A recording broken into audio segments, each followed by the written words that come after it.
Bom,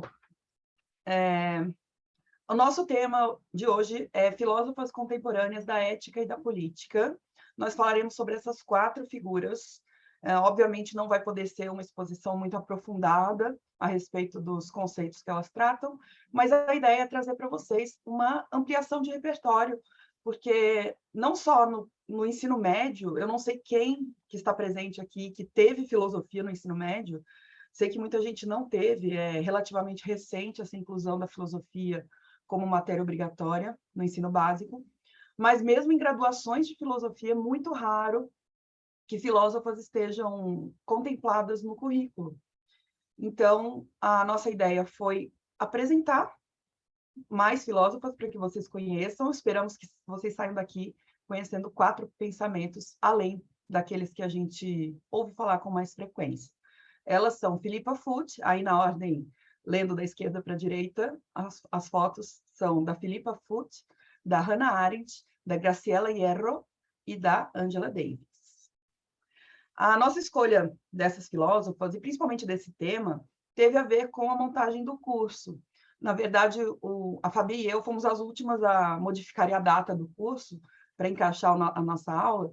Então, nós verificamos que o Vitor Lima ia falar sobre filosofia e política na Grécia Antiga, o Emiliano Unzer iria falar sobre budismo e política na história da Ásia, o Dani ia falar sobre Tocqueville e liberalismo, e depois da gente teríamos Jonathan Portela falando sobre Frantz Fanon e filosofia em África, e a Keila Villa-Flor falando de Bell Hooks, interseccionalidade e feminismo negro. Então, nós pensamos em fazer uma espécie de ponte entre a aula anterior e as próximas, trazendo a filosofia contemporânea, que é o tema das próximas aulas, mas por um viés talvez um pouco mais específico, mas também vamos falar sobre isso. Será que a filosofia feita por mulheres é mais específica e, por isso, ela é menos importante do que a filosofia feita por homens? Então, são algumas das reflexões que nós queremos propor aqui. Para começar, definições, como sempre, definições das palavras ética e política. Eu não vou me ater muito ao que está escrito aqui. A ideia é que esse material escrito, os slides, sejam disponibilizados para vocês depois por e-mail. Mas eu vou explicar de uma forma mais geral, tá? A ética, ela é uma palavra que vem do grego, desse grego etike, que pode e tem uma raiz na palavra ethos ou na palavra ethos. Tem essas duas definições diferentes. Ambas acabam remetendo à ideia de caráter, costume, virtudes, comportamentos que uma pessoa pode ter na sua vida individual. E claro que isso também acaba afetando a vida coletiva.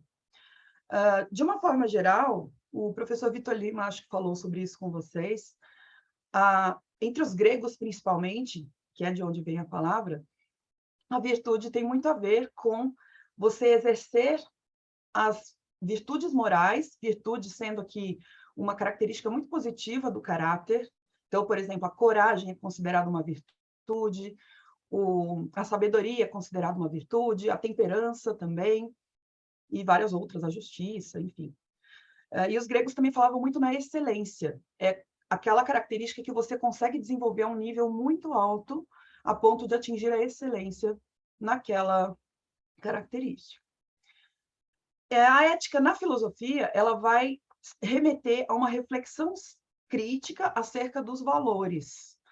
Pode ser de uma sociedade, pode ser de um indivíduo, e a gente já vai entrar nessa discussão. E talvez a definição mais geral seja a última que está aí no slide, o bem viver. A pergunta assim, básica da ética é como eu posso viver bem a partir das minhas ações, a partir das minhas decisões, a partir dos meus pensamentos, dos meus valores.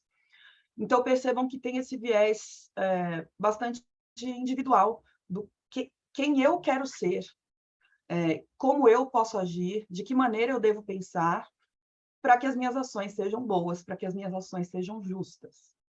Já a moral, essa é uma diferença que muita gente tem dúvida, e essa dúvida não é injustificada, porque ética e moral, na verdade, são a mesma palavra.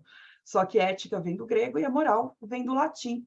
Então, são duas traduções para um mesmo termo, que é o ethos, é o costume, é o estilo de vida e a ação. Porém, nos cursos de ensino médio, principalmente, nós tendemos a dizer que existe uma diferença entre ética e moral, porque muitos vestibulares acabam cobrando isso. Qual seria a diferença entre ética e moral? Seria, de um modo bem geral, que a moral tem a ver com o coletivo. A moral, ela geralmente está ligada com a sociedade, que estabelece valores, costumes, comportamentos que aquela instituição, que aquela comunidade considera aceitáveis ou permitidos ou proibidos e condenáveis, tá? Enquanto que a ética vai para o lado mais individual da reflexão, inclusive acerca da moral. Então, enquanto a ética, ou melhor, enquanto a moral se pergunta, na verdade, se pergunta não, estabelece que tal coisa é correta, tal coisa é certa, tal coisa é permitida, é uma regra, a ética acaba refletindo a respeito do porquê isso é uma regra, por que isso é considerado correto, por que isso é permitido e isso é proibido, por exemplo. Então, existe essa diferenciação que se faz, mas ela é muito restrita. Muitos dos filósofos, ao longo da história, acabam não fazendo essa diferença, e ética e moral, às vezes, são termos intercambiáveis, sinonímicos, tá? A gente pode pensar numa espécie de linha do tempo para a ética. Então, desde os gregos, como eu falei, a gente tem as éticas da virtude, com Sócrates, Platão e Aristóteles. A gente tem, antes ainda da medieval, as filosofias helenísticas, que buscam a paz de espírito, já numa espécie de cruzamento com algumas culturas ditas orientais, para usar esse termo bem genérico. Na época medieval, o cristianismo tomando conta ali do pensamento da Europa Ocidental, nós temos a ética cristã sendo construída e reconstruída, e na Idade Moderna surgem duas correntes muito fortes, que são a do Kant, que é uma ética deontológica, uma ética que pensa no dever, acima de tudo, e a do Jeremy Bentham, do John Stuart Mill, da Harriet Mill também, Harriet Taylor Mill, que vão teorizar sobre a ética utilitarista, que é uma ética que tem critérios quantitativos para determinar se uma ação é correta ou não. Basicamente, ela diz que você deve agir de acordo com o maior número de pessoas beneficiadas ou o menor número de pessoas que vão sofrer com aquela decisão. A Fabi provavelmente vai falar um pouquinho mais sobre isso quando entrar na parte da Philippa Foot. E política, na filosofia, é essa análise de relações dos indivíduos com a sociedade, com o poder e com os sistemas de governo. Política também vem do grego, politikos, e tem a ver com polis. Vejam que o começo da palavra parece muito polis. Polis é a cidade-estado grega, que tem um quê de autonomia, se baseia muito nesses princípios. Então, a política ela tem a ver com como viver bem, veja a ética também presente, né? Como viver bem na polis, ou seja, como viver bem em comunidade e em sociedade. Por isso, as relações dos indivíduos com a sociedade de uma forma geral. Como eu posso agir bem sozinha, no caso da ética, e como eu posso agir bem com outras pessoas. Mas, na maioria dos casos, os filósofos tratam a política e a ética como coisas extremamente complementares. Uma não existe sem a outra, ou pelo menos ela fica muito limitada sem a outra, né? A ética ela acaba despertando reflexões e críticas a respeito da sociedade de uma forma geral, e vice-versa.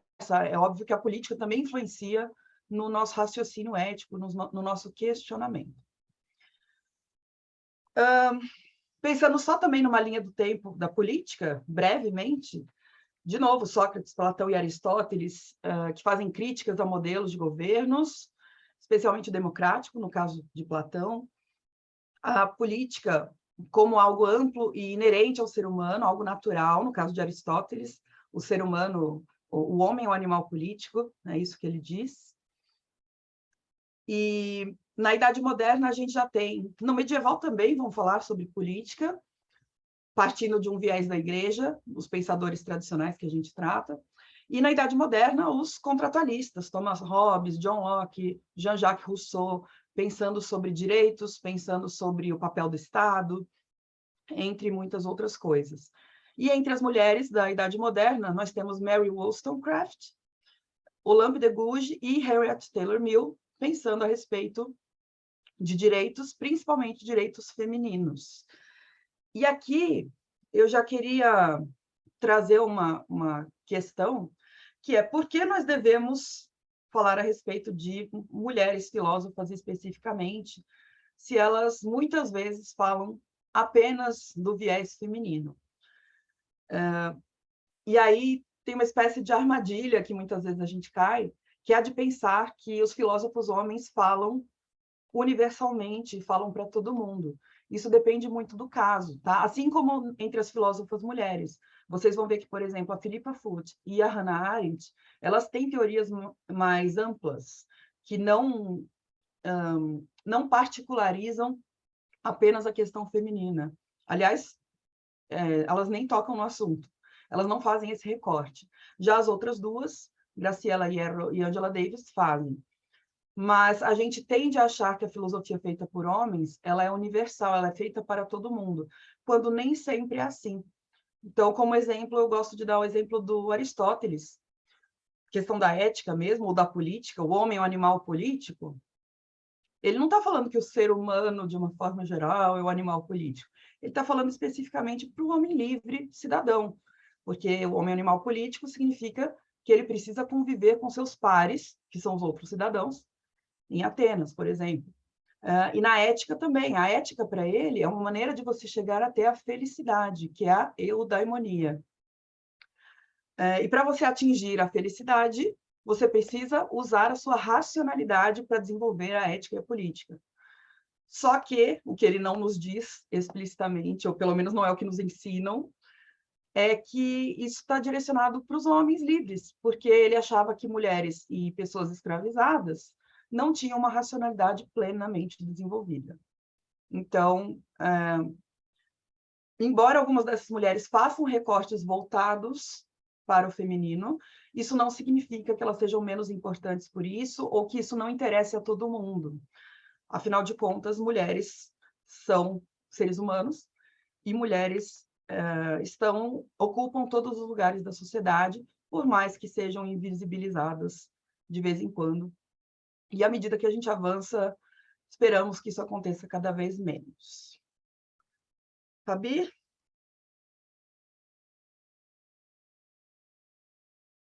Peraí. Foi. Ah, tá. Estava travado o microfone aqui. Muito bem, gente. Então, olha só, vou começar falando um pouquinho para vocês sobre a Philippa Foot, mas como eu sou professora de ensino médio, assim como Nath, a gente fala muito, né? Eu vou cronometrar meu tempo, com medo de passar muito. Mas é porque... Não, mas não tem cronômetro aqui, não tem relógio, pode ir até madrugada. Mas se deixar, a gente avança demais. Sobretudo também porque, na realidade, o nosso objetivo é que, como a Nath falou para vocês no começo, né, que vocês saiam daqui instigadas e instigados a procurar mais sobre essas pensadoras, a se aprofundar, a ler filósofos, tanto as filósofas daqui quanto o livro Filósofos. Então, a gente vai fazer uma apresentação geral, bastante introdutória, sobretudo porque o nosso público é diverso, alguns são professores, outros não. Então, a gente quer que esse primeiro encontro, né, com as filósofas seja uma forma de despertar, né? Seja o talma, tal qual os filósofos gregos, né? Esse despertar, esse espanto positivo. Só retomar um pontinho da fala da Nath, quando ela trouxe esse início do pensamento da ética e da política, muito interessante, porque a todo tempo nós referenciamos aqui aos gregos e mencionamos muitos filósofos canônicos, porque essa referência que nós temos, até para a gente se situar no tempo histórico, né? Dado que os nossos manuais, as nossas aulas de filosofia tomam esses pensadores e esses tempos da história como uma referência para a gente. Então, por isso que a gente todo o tempo faz essa analogia, né? Mais para a gente se situar. Mas quando a gente conhece as filósofas, a gente passa também a ganhar outros referenciais, né? A gente já fala da Idade Moderna com muita tranquilidade, citando vários pensadores. Então, que bom que é a gente poder conhecer essas mulheres, né? E a ética grega também me fez lembrar um ponto que os povos egípcios, eu não sou uma especialista em filosofia africana, mas sei que os povos egípcios também tinham um pensamento ético, né, com os primeiros ditos filósofos, né, que eram sacerdotes de alguns faraós. Então é um ponto interessante, quem sabe para um outro momento a gente falar mais, né? Mas vamos lá, a Nath vai passar para a gente aqui os slides, ela está no comando aí. Nath, pode passar, obrigada.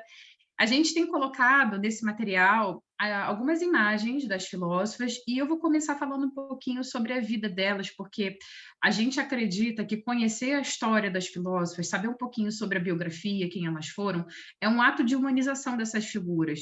Muitas vezes, quando a gente estuda filosofia, a gente estuda o conceito, as ideias, o que é fundamental, esse é o exercício da filosofia. Mas a gente também sabe que muitas vezes a filosofia ela se torna, ou ela parece ser algo muito distante da nossa realidade concreta, né? E isso também passa por um lugar de estudar os filósofos como se eles fossem seres inatingíveis, né? Que desceram dos céus para guiar a população. Então, quando a gente conhece um pouco sobre a vida deles, acredito que também isso mostra o percurso da formação daquela ideia, né? O processo de como aquele pensador ou aquela pensadora constrói determinada posição. Então, isso é importante. Para nós, é valioso, né? Então, falando um pouquinho da Philippa Foot, temos aí duas imagens de arquivos, né, de universidades que ela estudou ou que ela lecionou.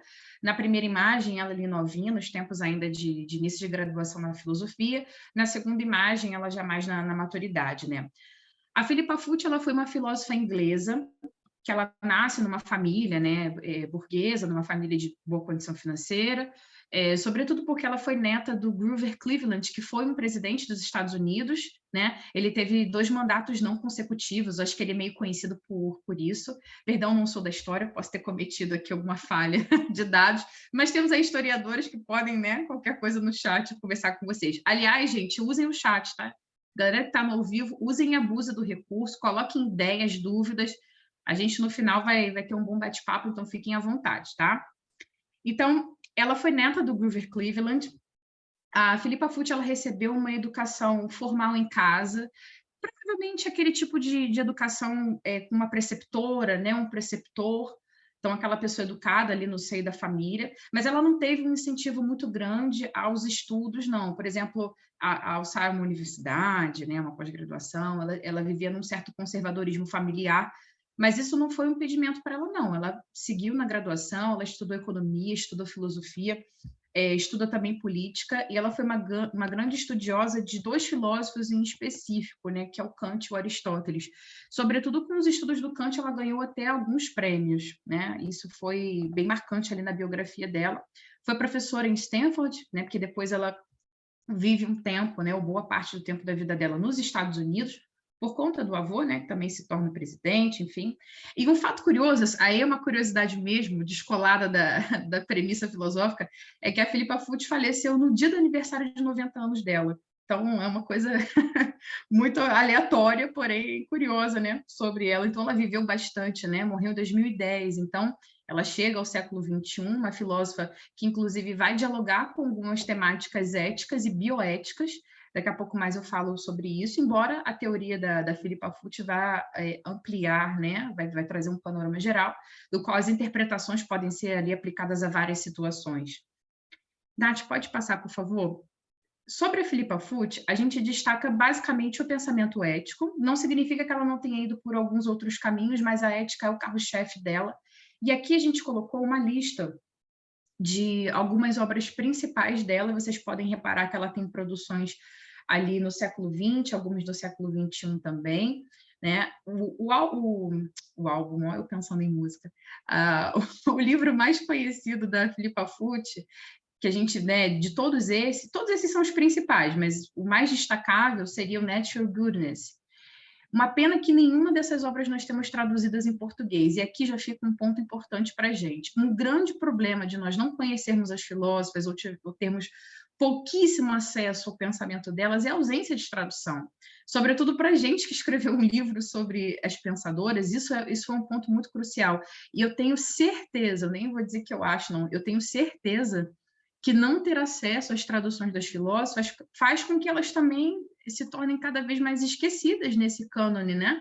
Então, né, um apelo aí às editoras, por favor, traduzam as filósofas, a gente precisa conhecer o pensamento delas e popularizá-las, né? Isso é muito importante. Bom, dentro dos temas que a Philippa Foot vai trazer para a gente, ela vai abordar alguns, né? Ela vai falar sobre a ética, sobre naturalismo, a ideia de racionalidade, de moralidade, mas o que torna a Philippa Foot assim, mais conhecida, né? O que torna ela tão emblemática e o motivo de nós termos escolhido a Philippa Foot, não só para o curso, para a nossa aula de hoje, mas também para o nosso livro Filósofas, é o dilema do bonde, né? Antes da gente falar o que é esse dilema, né? Quais são as implicações que ele vai trazer, o que é um dilema dentro da filosofia? Geralmente um dilema, assim como um paradoxo também, né, tem uma relação parecida, você traz algum problema central, alguma questão, às vezes à luz de uma história, né, uma situação fictícia, no qual esse dilema é necessário chegar a alguma conclusão ou alguma resolução. E esse dilema costuma trazer duas posições diferentes que entram em conflito. Então, o dilema ele é um movimento de provocação. Alguns filósofos partiram desse artifício ao longo da história para trazer à luz, para nós, né, algumas provocações importantes. Ou um dilema, ou um paradoxo, ou uma alegoria, ou uma história inspirada em uma mitologia. Platão fazia muito isso, né? O Platão ele tinha uma função pedagógica fortíssima. A gente tem os clássicos, né? A alegoria da caverna, o mito do anel de Giges, o navio de Teseu, vários elementos que nos ajudam a pensar filosoficamente. Ou quando a gente corta para o Zenão, né? Os paradoxos de Aquiles e a tartaruga, e por aí vai. Muito didáticos, inclusive, excelentes para as aulas de filosofia. Às vezes nem tanto, que os alunos também ficam meio bugados, assim como a gente. Mas é isso, esse o movimento provocativo da filosofia. E a Philippa Foot, né, já na Idade Contemporânea, vai trazer para a gente um dilema que é famosíssimo, é um dilema que, de cara, já digo para vocês, que ilustra um problema ético, mas mais do que ilustrar um problema ético, a Philippa Foot vai trazer uma provocação, sobretudo uma crítica a duas correntes éticas, que eu vou falar depois. Então, nessa imagem que vocês estão vendo aí, esse é um print que eu tirei. Foi difícil, hein, gente? Porque o Netflix tem artimanhas para bloquear print, bloquear tudo, mas consegui.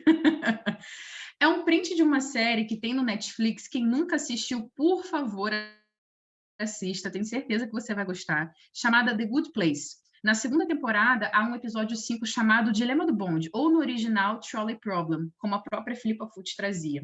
O que é esse dilema? Esse dilema, ele ilustra, e na série é ilustrado, inclusive, né, há uma cena que o dilema é feito na prática, tanto que está aí no print para vocês. Pode passar aí, Nath, por favor. Esse dilema, ele foi escrito pela Philippa Foot num artigo nos anos 60, né? E ela vai descrever uma situação que é hipotética, no qual a gente imagina o seguinte cenário. Imagina que há um bonde sem freio, vindo desgovernado, vindo por um trilho, e esse bonde tem dois caminhos possíveis. Em um trilho, você tem uma pessoa ali amarrada, presa naquele trilho. No outro, você tem 5 pessoas. Você está assistindo toda a cena. E a possibilidade que você tem é uma alavanca que está na sua frente.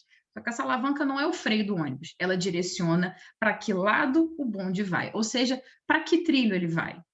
Só que lembra, em um trilho eu tenho uma pessoa presa, no outro eu tenho 5.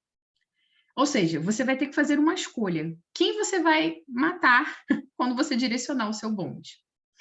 E aí, as pessoas, para fazerem essa escolha, precisam partir de alguns critérios, né?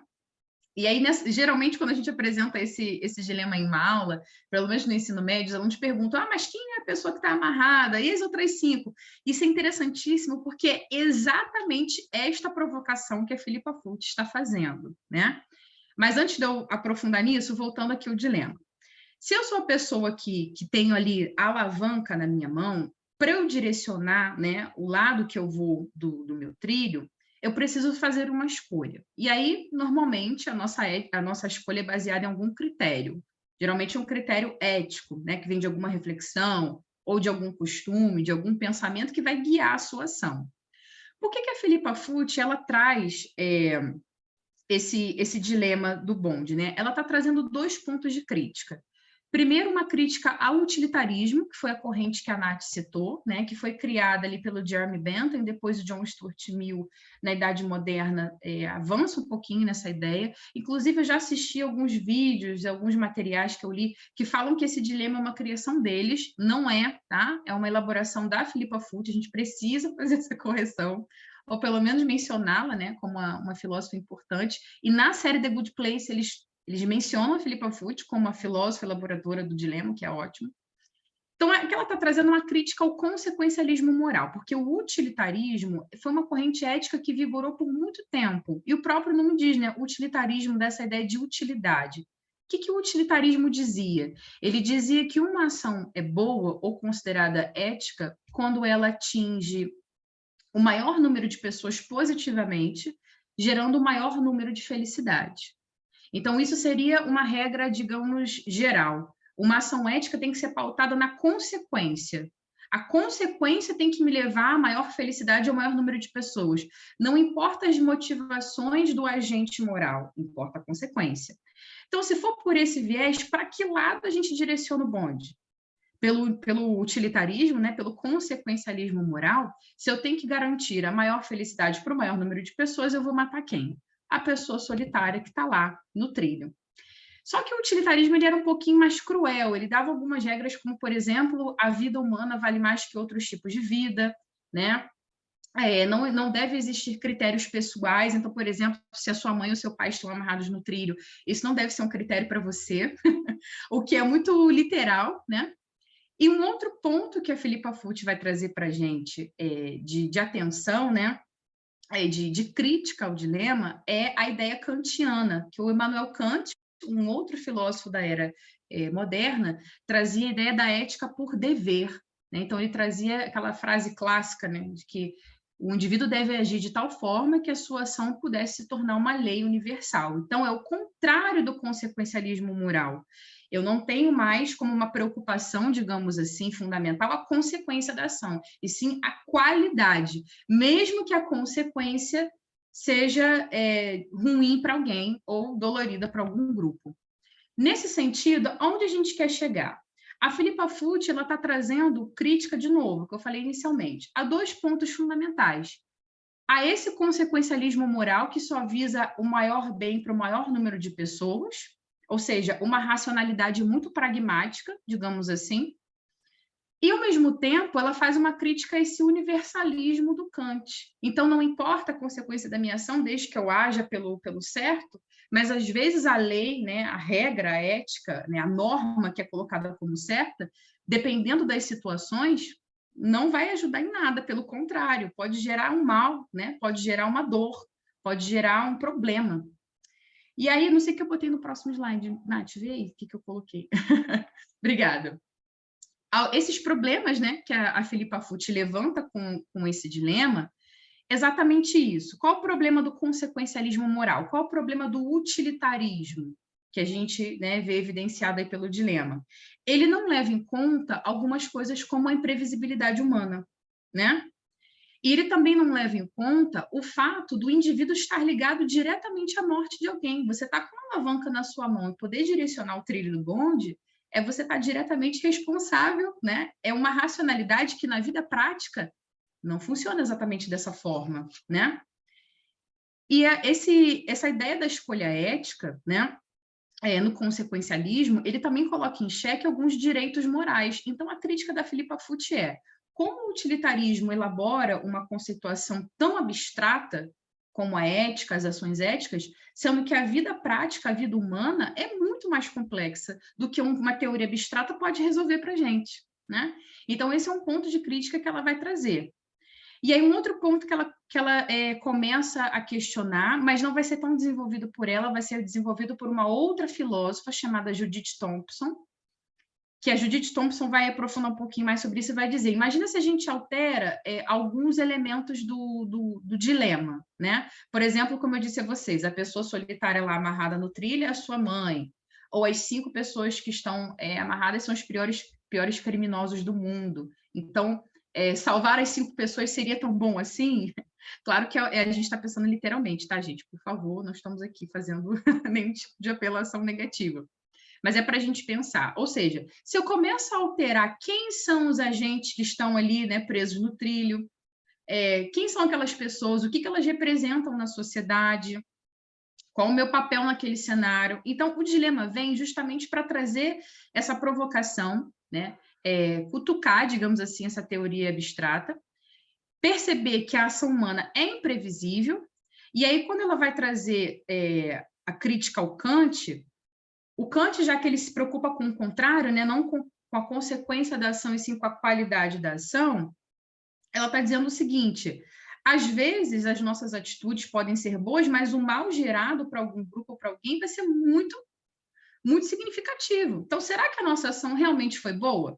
Bom, onde a Philippa Foot quer chegar com esse dilema? Além dessas provocações que a gente está trazendo aqui para vocês, ela vai trazer a ideia da teoria do duplo efeito, né? Toda ação tomada por um indivíduo, tomada por um agente, tem efeitos positivos e negativos. É muito difícil a gente pensar em alguma ação ética, sobretudo quando a gente entende, né, o conceito de ética, a aplicabilidade da ética, como a Nath já introduziu para vocês. É muito difícil, praticamente impossível a gente achar que uma ação ética vai ser de inteiramente boa, perfeita, né? Seria até um pouco utópico a gente acreditar nisso. Então, a Philippa Foot vai trazer essa ideia, essa teoria do duplo efeito. Cuidado para não confundir com uma ideia de causalidade, ação e reação, não é isso. Duplo efeito uma ação vai causar, ao mesmo tempo, efeitos direcionados para um lado positivo e negativo. E aí, nesse sentido, qual é o pulo do gato, né? Digamos assim, em termos bem pragmáticos, bem diretos. Qual é o pulo do gato? Se toda ação tem efeitos positivos e negativos, primeiro, a gente vai ter que ter uma balança, digamos aí, para balancear a nossa atitude ou colocar ali as medidas e ver qual o melhor peso para elas. E aí já vou dizer melhor sobre isso daqui a pouco. Mas existe um fator crucial para Philippa Foot, que é saber a diferença entre fazer o mal e permitir o mal. O que é fazer o mal? Fazer o mal é uma ação com a intencionalidade negativa, né? A intencionalidade de provocar, de gerar algo ruim. E, às vezes, esse mal que você vai praticar, você nem imagina ou nem enxerga ele como um mal tão ruim assim, vamos botar entre aspas, né? Só que ele pode entrar num loop de consequências muito piores. Por exemplo, imagina um farmacêutico que vende remédio falso, ou uma loja que vende remédio falso.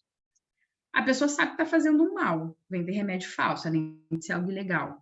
Só que o mal que ela vai gerar são consequências muito piores do que isso, né? A pessoa que tem doenças ou, enfim, questões, vai consumir um remédio falsificado, ela pode agravar a saúde dela, dependendo, enfim, né, vir a óbito. Então, isso é o fazer o mal, de forma intencional, direto ou indiretamente.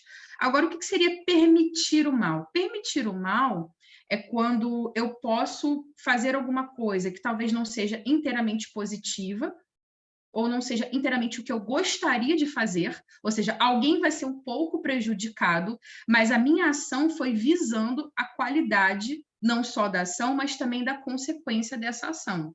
Então, permitir o mal muitas vezes tem a ver com alguma situação que não tem muito como fugir, né? Situação que você está em um verdadeiro corredor estreito, assim, você precisa passar por aquilo. E às vezes o mal vai acontecer. Mas a sua ação prioriza o máximo possível, não só a atitude positiva, mas também a consequência dela.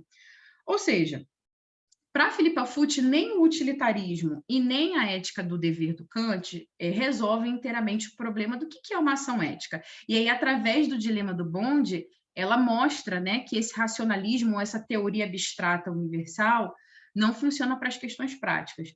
Qual é uma saída de um agir ético que a Philippa Foot vai propor, né? ela era muito inspirada pela ética do Aristóteles, né, já mencionada pela Nath. O Aristóteles falava da importância das virtudes, né, de agir pela justa medida, um equilíbrio entre o excesso e a falta das ações, né? Então, o que é o agir ético para Philippa Foot? Inspirado em Aristóteles, ela não era de todo aristotélica, né? Mas inspirada em Aristóteles, ela vai trazer que essa ideia de um agir racional, né, deveria buscar a qualidade das ações, também as virtudes nas ações, mas a gente deve incluir critérios públicos e privados, ou seja, não partir só de critérios pessoais, de interesses pessoais, mas também de critérios gerais. Então, é um equilíbrio, digamos, entre as duas coisas, né? Traduzindo bem a grosso modo, é um equilíbrio entre um agir por dever e uma consequência positiva, né? É como se fosse ali uma solução entre a lacuna que o utilitarismo deixa e também a ética do dever do Kant. E uma coisa interessante é que ela fala que o resultado desse agir ético deve gerar, né, uma moralidade compartilhável. Ela até usa um termo, né, é como se a gente quisesse se tornar exemplo para a nossa espécie, né? Então, agir de forma que o nosso senso de moralidade possa ser compartilhado. Não é ser seguido à risca como a regra universal kantiana, é ser compartilhado, ou seja, ser, de alguma forma, reproduzido, mas ainda à luz desse equilíbrio, né? Aí, no próximo slide, coloquei para vocês numa tradução mais livre, né? Aqui eu esqueci de passar essa parte, mas enfim, vocês vão receber o material. A gente tem aqui uma síntese da Philippa Foot lá no Virtues and Vices and Other Essays, né? Não temos tradução em português. E ela tinha um tom assim meio engraçado, meio sarcástico para falar sobre ética. Isso acontece em várias obras dela, inclusive, que é muito, muito curioso. E aqui nesse trechinho, como ela faz uma crítica, né, aos filósofos, ela fala: se os marcianos tomarem os escritos dos filósofos morais como um guia para o que acontece nesse planeta, eles terão um choque quando chegarem. Primeiro, porque a teoria abstrata muitas vezes está distante da nossa realidade prática, e também, segundo, essa crítica que ela faz, né? A teoria abstrata não dá conta, né? Não soluciona de fato os problemas éticos que a gente vai se debruçar. E em algumas obras e artigos que a Philippa Foot tem, ela vai falar sobre dois temas muito interessantes para o nosso tempo, ainda muito vigente, como eu falei da bioética, né? Que é o tema da eutanásia e do aborto. Então, ela vai tentar trazer uma aplicabilidade a esses dois temas. Mas a Judith Thompson, que é, como eu falei para vocês, uma outra filósofa contemporânea, vai pegar a referência da Foot e ainda aprofundar um pouquinho mais, mas isso aí é um papo para nossa, né, para uma próxima aula nossa. Beleza? Então, em linhas gerais, aqui a gente viu um pouquinho sobre a Philippa Foot. Agora, a gente vai numa tacada só, porque aqui, assim, o ritmo é insano. Falando um pouquinho da Hannah Arendt. Ai, gente, a Hannah Arendt, eu preciso abrir uma premissa pessoal. Gosto demais da Hannah Arendt. É uma filósofa da Foot também, sem dúvida, todas, né? Sempre pedem para a gente escolher uma favorita, isso é muito cruel. Mas eu gosto muito da Hannah Arendt, foi a primeira filósofa que eu estudei na vida. Eu só fui estudar filósofas mulheres na graduação de filosofia na UFRJ.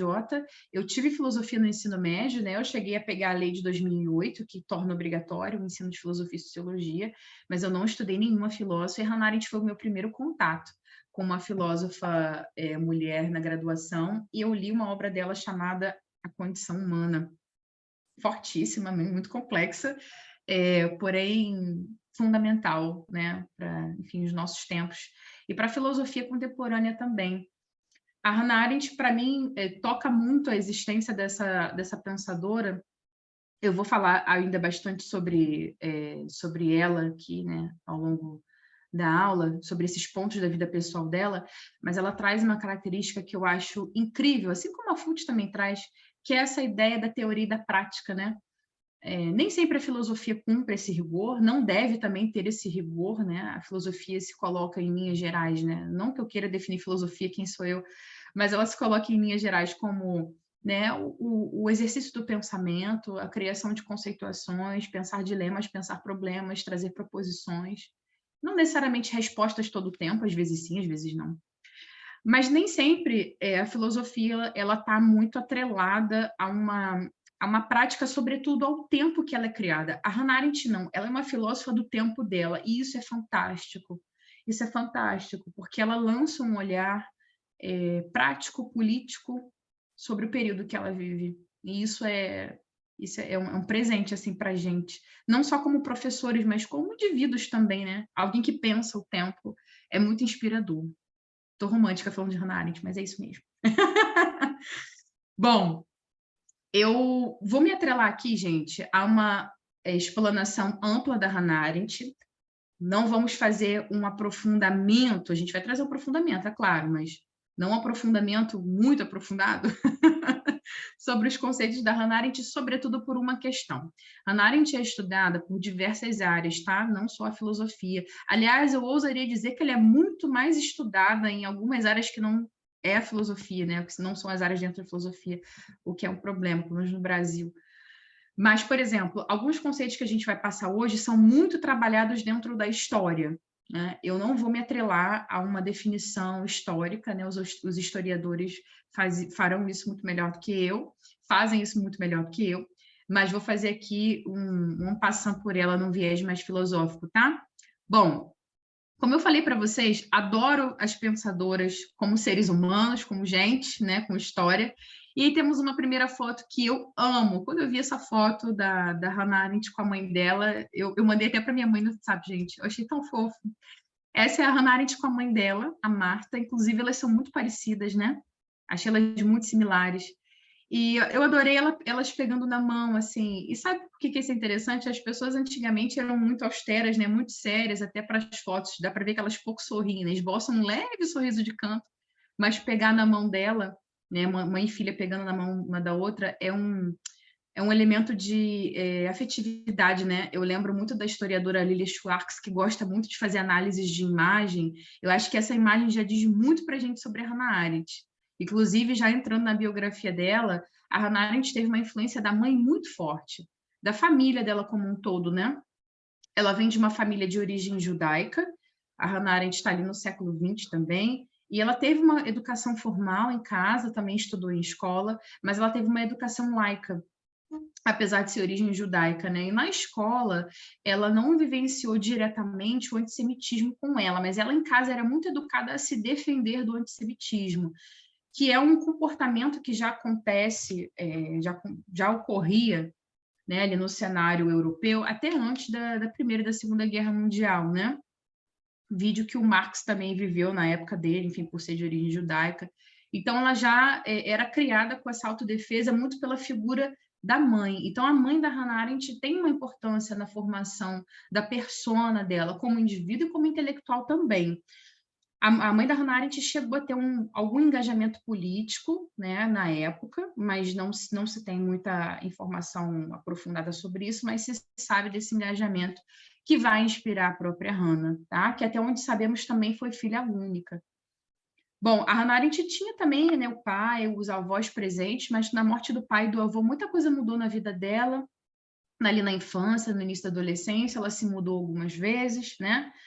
Enfim, até começar a estudar, ingressar na universidade, e ali nos anos 60 ela já é uma professora consagrada. Ali na segunda foto a gente vê ela dando uma palestra em Nova York. Agora eu queria muito saber o motivo dessa palestra, porque na lousa ali atrás está escrito o nome de vários pintores, né? Greco, Caravaggio, Rembrandt.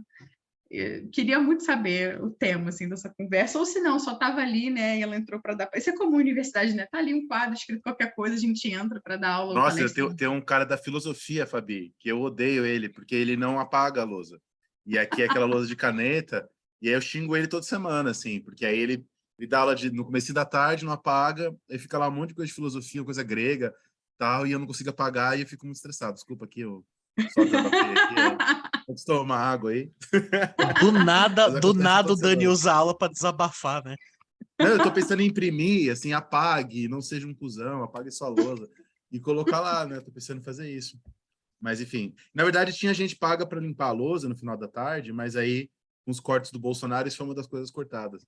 Não, o pessoal que fazia essa limpeza no fim da tarde. Então, a limpeza agora é só de manhã.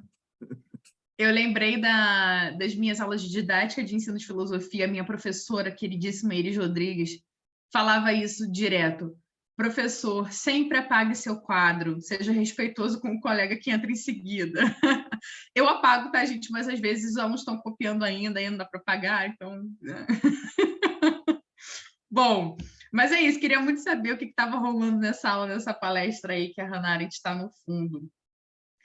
Agora, passa a Nath, por favor, rapidinho, então volta na foto, que aí daqui a pouco eu entro aí. Interessante a gente ver, né, essa relação da Hannah Arendt, a construção da vida dela, ela como professora, ela passa por algumas universidades, tá, como professora, mas ela se situa mais tempo numa universidade em Nova York. É um nome complexo, gente, tá aqui em algum lugar. Daqui a pouco eu vou achar onde eu anotei. Na New School for Research, tá? É nessa universidade que ela faz carreira como acadêmica por mais tempo. Mas ela passa também por outras universidades, ela tem um trabalho muito extenso também como correspondente jornalística do jornal The New Yorker, e isso foi muito importante para a carreira dela. A gente já vai entender por quê, tá? Pode passar, Nath, por favor. E aí, sobre a Hannah Arendt, a gente tem alguns temas que nós sintetizamos em dois, que é a política e a antropologia filosófica. Poderíamos destacar alguns outros mais, mas esses acho que englobam melhor, em linhas gerais, a Arendt e também o que a gente vai falar hoje. Do outro lado, a gente colocou as principais obras. Ela tem mais algumas, tá? Principalmente artigos ou pequenos livros como um muito bom, que é O que é Justiça, mas esses a gente destaca como principais, tá? Temos aí Os Origens do Totalitarismo, estudadíssimo nas graduações de História, de Filosofia, muito pouco, por incrível que pareça, também nas graduações de Sociologia, mas de História acredito que é muito, muito forte. A Condição Humana, essa obra, assim, muito lida nas graduações de Filosofia, assim como A Vida do Espírito também, que não colocamos aí, mas também é um livro importante dela. Eichmann em Jerusalém, que é assim, traduzindo bem, grosso modo, gente, acho que é o best-seller da Hannah Arendt, assim, é o livro conhecido dela fora da academia. O livro que o grande público, né, conhece sobre Hannah Arendt é o Eichmann em Jerusalém, que a gente vai falar dele daqui a pouco. E o Homens em Tempos Sombrios também pegando essa análise do totalitarismo, com essa análise da banalidade do mal, a consequência do mal nas pessoas, nos indivíduos, né, nos cidadãos em determinados contextos históricos e políticos, beleza? Passa aí, Nath, por favor. Então, olha só, a Hannah Arendt, ela vai ter uma definição, né, de política importante, interessante para a gente, que antes só de eu falar para vocês, eu queria falar um pouquinho só das referências dela, né? Ela, como uma estudante de filosofia, era uma grande assim, estudiosa de alguns pensadores em específico. Ela fez uma tese sobre o Santo Agostinho, mas ela também estudava muito Kant, o Kierkegaard, ela era uma grande interessada em literatura grega, poesia. Então, a Hannah Arendt ela tinha um leque, né, muito amplo de referências filosóficas. Só que ela teve uma decepção muito grande na academia, porque a Hannah Arendt viu dentro da academia alemã a ligação de vários pensadores com a ideologia nazista. Isso, inclusive, acontece com o próprio Heidegger, um filósofo muito conhecido do século XX, que foi professor da Hannah Arendt. Há indícios que eles tiveram um relacionamento, mas que depois se desfez. E o Heidegger tem cartas trocadas com um irmão dele chamado Fritz, na qual ele fala, né, que o nazismo é a única via de salvação para a cultura europeia ocidental. Então, por ela se decepcionar muito com a academia, Hannah Arendt, durante muito tempo, ela rejeita o título de filósofa, o que é muito interessante. E vocês vão ver aqui, tanto na definição dela de política, que a gente já vai falar, e nas outras, o quanto a Hannah Arendt era muito ligada a uma teoria prática. Na verdade, ela falava que esse era o ofício dela, né? Trabalhar com teoria prática, não necessariamente se intitular filósofa. Eu até comento a gente até comenta no livro, né? A gente não sabe se o fato dela rejeitar esse título de filósofa a afastou de ser estudada na academia ou não. Mas não tem como negar, né? O teor filosófico da Hannah Arendt enfim, inegável. Bom, qual é a visão de política que a Hannah Arendt vai ter? É muito interessante, porque normalmente quando a gente vê uma definição de política ampla, como a Nath já trouxe para vocês, ou quando a gente vê uma definição de política de algum pensador em específico, essa definição ela é um pouco carregada, digamos assim, qual é a função do Estado, qual é a participação cidadã, a importância da política em uma, né, uma região, um estado, uma sociedade, enfim, é muito dessa característica. Só que a Hannah Arendt ela vai por um caminho um pouco diferente, o que é muito interessante, porque ela vê a política de uma forma prática, ela mesma fala isso. Ela tem uma compreensão da política vinculada a muitas ideias de liberdade, porque ela entende que é no fazer político que os indivíduos, né, que os cidadãos, que as pessoas podem fazer exercício pleno da liberdade e da espontaneidade. Então, a política é um ambiente coletivo de desenvolvimento humano, de desenvolvimento dos indivíduos que estão ali naquele mesmo corpo social. Então, para ela, a política está muito mais acima do que uma definição ou uma prática burocrática, né? Porque essa prática burocrática já ocorre, já é definível há muito tempo. Ela fala que a política ela pode ser essa organização, né? Essa garantia de vida, essa garantia do bem comum. E aqui a gente tem uma inspiraçãozinha ali no Aristóteles, né? Quando ele fala que a política deve priorizar o bem comum ou deve suscitar o bem comum.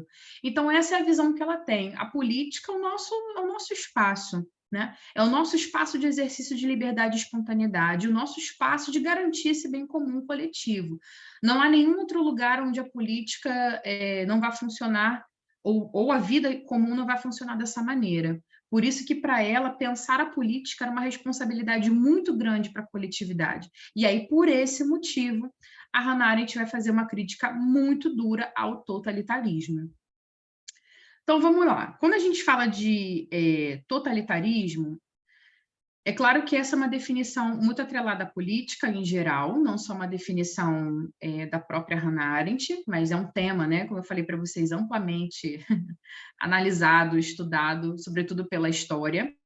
Por que isso vai acontecer? Porque quando a gente olha aí para a obra dela, né, As Origens do Totalitarismo, olha o subtítulo que ela coloca: Antissemitismo, Imperialismo e Totalitarismo. Então, ela está atrelando três formas, né, três organizações políticas, sistemas de governo, e faz uma análise em como eles se entrelaçam. Aqui hoje, para a gente, eu vou me ater especificamente ao totalitarismo, tá? Até por conta do nosso tempo, enfim. Mas o que é o totalitarismo, né? Na verdade, mais do que um tipo de governo, a gente pode pensar no totalitarismo como um sistema, porque o totalitarismo ele é tão presente, ele é tão forte, que por ele ser um sistema, ele entra, né? Ele vai nas entranhas, não só da vida da esfera pública, mas também da esfera privada. E é ali que o negócio começa a ficar complicado, já vamos falar sobre isso. Mas, em linhas gerais, o que vai ser o totalitarismo que a Hannah Arendt vai trabalhar? É um tipo de governo, ou pode culminar num tipo de governo, ou melhor do que um tipo, é um sistema, onde a gente tem um Estado totalitário, que ele funciona de forma muito presente, ou totalmente presente. Não só totalmente presente, como a potência, a força dele está por todo lugar, como eu falei para vocês, tanto na esfera pública quanto na esfera privada. E o que marca fortemente o totalitarismo, que a Hannah Arendt vai trazer, é a ausência de liberdade e a exclusão da participação individual dos cidadãos. Por isso que a gente, quando viu a definição de política, viu que para ela era tão importante o exercício político cidadão, porque o totalitarismo retira isso. O totalitarismo retira a liberdade, retira a expressão, retira o pensamento livre e exclui o indivíduo da participação coletiva. Não só exclui o indivíduo da participação coletiva, como um regime totalitário, ele se caracteriza por praticamente gerar como se fosse uma lobotomia, né, nos cidadãos. Por isso que a gente fala que ele é um sistema. Aí, às vezes, algumas pessoas pensam, uma ditadura é a mesma coisa que um totalitarismo? Pensa. A definição de uma ditadura, em linhas gerais, não sou historiadora, tá? Mas o que a gente entende como ditadura tem muito a ver com um sistema, um tipo de governo. Não que o totalitarismo não seja, só que o totalitarismo é um sistema. Então, é um conceito muito mais amplo. Como eu disse para vocês, ele entra, ele consegue adentrar até mesmo no comportamento, na mente, na moralidade individual, que vai culminar no coletivo. Por isso que o totalitarismo é tão agressivo e tão assustador. Ela usa a palavra horror em diversos momentos, inclusive, né? E como é que o totalitarismo surge? Bom, a gente pode ter várias formas de pensar isso. Ela vai usar como exemplos de regimes totalitários, o bolchevismo, né, do Lenin, e o nazismo. São dois tipos, né, de governo que ela vai desenvolver muito nessa obra. Aqui, hoje, eu vou me atrelar mais às relações com o nazismo, tá? Mas, em linhas gerais, um elemento que faz com que um totalitarismo ascenda ao poder e seja muito forte, muito presente, é a propaganda. A propaganda, ela vai ser um instrumento de dominação das massas dentro de um regime totalitário. E aí você pensa, por exemplo, no cinema alemão no período da Segunda Guerra, né?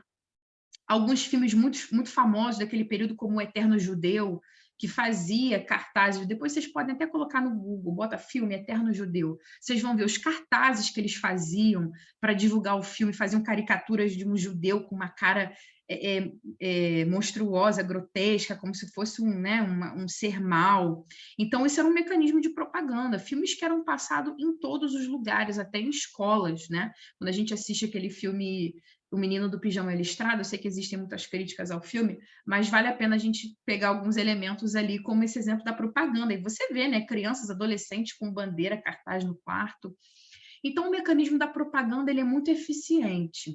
E aí, um dos mecanismos que essa propaganda, ou melhor, uma das consequências que a propaganda vai gerar, ou o totalitarismo vai criar, é tirar a diferença entre ética e lei. Por quê? Quando não há uma definição ou uma diferença, né, ou uma ligação também entre a ação ética e a lei, né, a norma que vale ali para todos os indivíduos, a gente tira a diferença entre os interesses coletivos e os valores individuais. Já que a lei é algo que deve estabelecer ou organizar os interesses da coletividade de uma sociedade para garantir esse bem comum, né? E a ética é uma reflexão sobre a moralidade ligada aos valores individuais, que também vem ao senso de coletividade. Quando você tira essa diferença, você está aniquilando os interesses da população, seja como um indivíduo, né, sozinho, ou como parte de um grupo. Qual é o interesse que fica valendo aqui? O do regime totalitário, né? Então, esse é o grande lance aqui, o grande pulo do gato, assim, para a gente entender o cerne do totalitarismo, o poder da propaganda, né, que vai tirar essa diferença entre a esfera pública e privada, valor coletivo, interesse individual, ou vice-versa, que aí, como consequência, a ausência da liberdade, a exclusão da participação. Tranquilo? Uma das coisas que a Hannah Arendt também vai falar é a impossibilidade de uma neutralidade política, né? Por isso que ela, como uma mulher alemã de origem judaica, vai se pautar nessa crítica ferrenha ao nazismo, como judia, como alemã, mas também, né, como cidadã, como ser humano. E isso é muito interessante, né? Essa defesa a um posicionamento que ela faz é importante. Na verdade, para ela era impossível, né? Nem uma defesa, é impossível, né? E aí um ponto também que ela vai trazer, antes da gente ver esse fragmento aqui dela, é que ela traz uma coisa interessante, que o totalitarismo, quando ele surge, ele não surge do nada, né? Há alguns critérios que fazem com que ele surja, mas um deles é, por exemplo, quando a gente está em uma sociedade com uma certa desconexão entre as pessoas, ou muito conflito em determinados grupos, e aí o totalitarismo ele vem com uma narrativa muito sedutora, com uma narrativa até esmagadora, como se ele tivesse uma solução para os problemas daquela sociedade, né? Quando as pessoas estão desconectadas ou infelizes, seja pelo governo, seja pelo país, seja pela condição de vida. Então, o totalitarismo, ele é muito sedutor, né? A narrativa dele é muito sedutora. Ele também é muito pragmático, ele é muito imediatista. Então, ele parece ser, de fato, a solução que aquela sociedade precisa. Por isso que ele é facilmente cooptado pelas pessoas. Então, repara, o totalitarismo é, sim, um regime, um sistema violento, mas muitas vezes as próprias pessoas também compram, né? Aderem esse totalitarismo. Não à toa, quando a gente olha para a Alemanha nazista, uma grande aceitação da própria população na época, né? Então, a gente tem esse movimento aí. E aí, alguns problemas que a gente vai ter no totalitarismo, além da ausência de liberdade, né, como a gente comentou, a Hannah Arendt vai destacar que, ao tirar a participação política, né, das pessoas e também a liberdade, você reduz o ser humano a um mero corpo biológico. É um ser que não pensa, é um ser que não age, que não tem interesse, que não participa da coisa pública. Então, é um ser que está ali, que ele existe, né? Ele é comandado e ele é estruturado por um novo sistema de pensamento. Bom, aqui nesse fragmento, a gente tem um comentáriozinho da Hannah Arendt no próprio Origem do Totalitarismo, né, onde ela fala sobre isso. Ela diz que a principal característica do homem de massa não é a brutalidade nem a rudeza, mas o seu isolamento e a sua falta de relações sociais normais. Os movimentos totalitários são organizações massivas de indivíduos atomizados e isolados. Distingue-se dos outros partidos e movimentos pela exigência de lealdade total, irrestrita, incondicional e inalterável de cada membro individual. E esse fragmento dela vai ser importante não só para a gente analisar qual o comportamento esperado da população que vive sobre um regime totalitário, mas também sobre as pessoas que trabalham diretamente para esse regime, para esse governo, né? Para as pessoas que estão ali diretamente respondendo às exigências, digamos assim, desse governo. Então, a gente passa agora para o próximo tópico, né? Que é o best-seller da Hannah Arendt, né, discutidíssimo hoje em dia, inclusive pauta até de experimentos da psicologia, daqui a pouco eu falo disso melhor, que é essa ideia que ela vai trazer de banalidade do mal. O que é a banalidade do mal para Hannah Arendt? Bom, tudo começa nesse livro aí, que a gente está vendo a capa, que é o Eichmann em Jerusalém. Inclusive, ontem no Fantástico, gente, saiu uma reportagem que os áudios do julgamento do Eichmann agora se tornaram públicos, né? Antes a gente conhecia só a transcrição do julgamento, agora a gente pode ouvir. Bom, eu não sei alemão, não vou entender nada, mas para quem entende, pode ouvir, os estudiosos, né, e os curiosos também. E mais do que isso, a população, né? A sociedade precisa tomar conhecimento, a sociedade alemã e todo mundo. Quem foi o Eichmann, né? Para quem não sabe, o Eichmann ele foi um funcionário do governo nazista. Ele é o homem que está ali dentro daquela cabine branca, que vocês estão vendo aí, Nath, se tiver com cursor, dá só uma circuladinha aí, para o pessoal ver. Esse é o Eichmann, né? O Adolf Eichmann. Esse cara, ele foi um funcionário de alto escalão do governo... Ai, o laser é tudo na nossa vida, né? Adoro. Ele foi um funcionário de alto escalão do governo nazista, né? Ele que, digamos assim, carimbava o transporte dos judeus para os campos de concentração, fazia compra de materiais, autorizava a compra de materiais que eram utilizados, né, nas câmaras de gás. Então, foi uma pessoa que participou ativamente do genocídio judeu nesse contexto, né? E aí um dos fatores, né, que a Hannah Arendt vai trazer sobre um regime totalitário como o nazismo é a naturalização do horror, né? A naturalização da violência, né?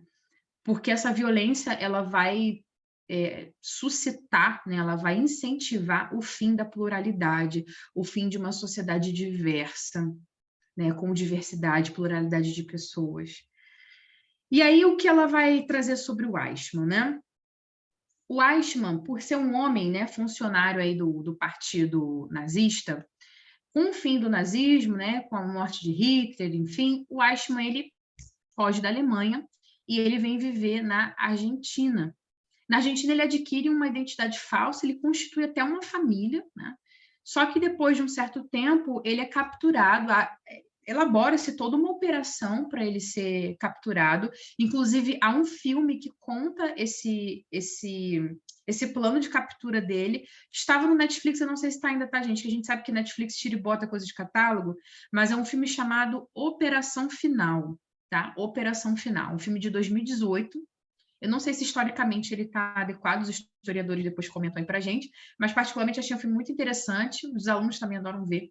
E aí conta, né, como o Eichmann era sonso e sorrateiro, essa é uma definição minha, sonso e sorrateiro.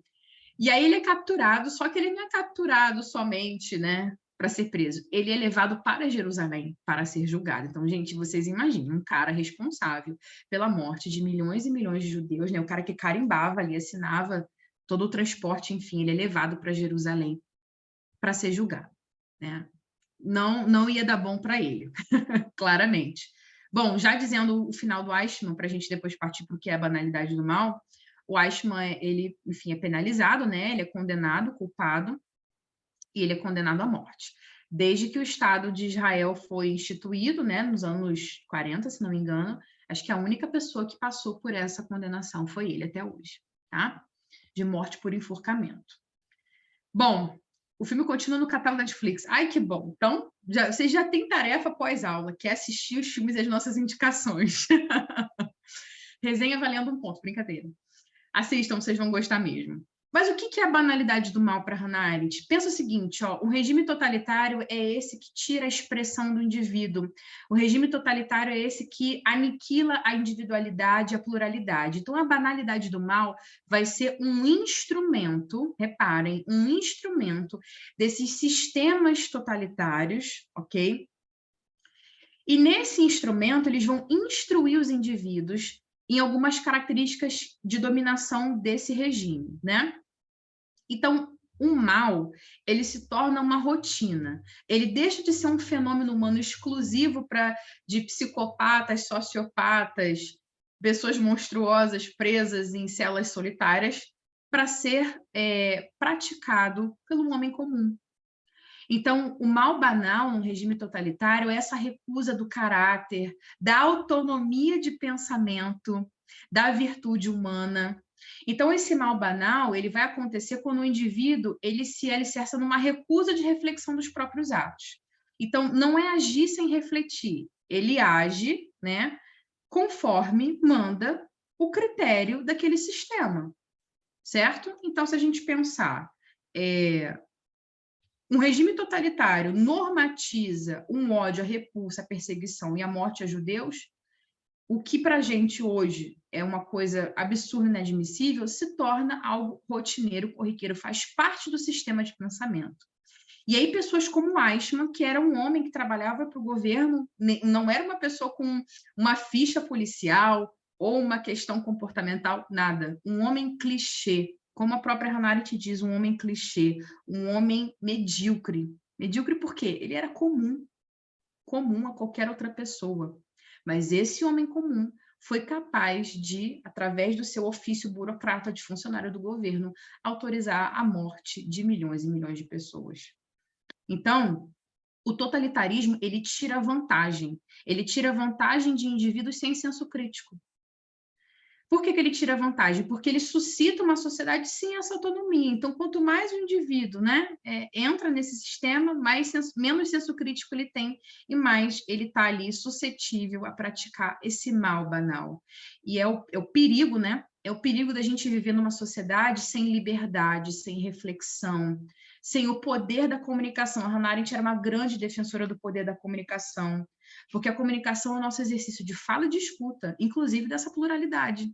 Então, quando a gente não tem uma sociedade alicerçada nesses elementos, a gente tem uma sociedade onde o totalitarismo e o mal banal pode se criar, pode se alastrar. Mas será que todos nós temos a propensa banalidade do mal dentro da gente?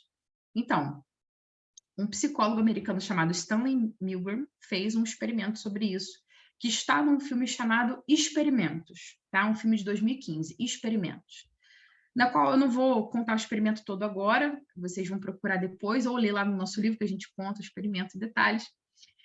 Mas, basicamente, ele coloca algumas pessoas em situações e obriga as pessoas a torturarem as outras. As pessoas ficam completamente desconfortáveis, mas elas acabam cedendo e torturando, apertando lá um botãozinho. Depois que o experimento acaba, é revelado para as pessoas que o grito da pessoa torturada era uma gravação, ou seja, ela não estava torturando ninguém de verdade.